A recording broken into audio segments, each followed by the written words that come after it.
ารพันธะต้องมานอนหนาวอยู่ชายแดนอาหารการกินจะขาดแคลนอยู่ตามชายแดนก็ยังสุขใจเพื่อลาวทุกเผ่ายอมเอาเลือดเนื้อเสื้อไขแลกกับความปลอดภัยเพื่อพื้นแผ่นดินของลาวทหารพันธะต้องคอยอาสาทุกอย่างถึงอยู่ป่าดงก็ทากทางกาเกียมฟืนดังเมื่อยามหน้าหนาวขาดแสงสว่าง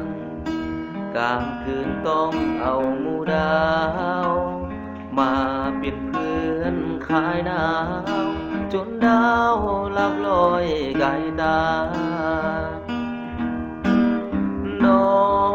นคุ้มครองต่างตึกยังไหวเสื้อนอนพื้นใหญ่ต้องอาศัยใบหมู่ปรึกษาเอาฟ้าเป็นมุงกันยุงเมื่อยามนิทราเอาสายลมห่มนอนต่างผ้าหนาวมาพออุ่นกายทหารพันธะต้องคอยอาสาป้องกันชีวิตส่วนตัวบ่สำคัญต้องรับประกันชาติให้ปลอดภัยบ่เคยคิดว่า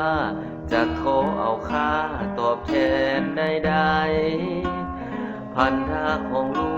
กผู้ชายต้องเป็นทหารเพื่อชาติลาว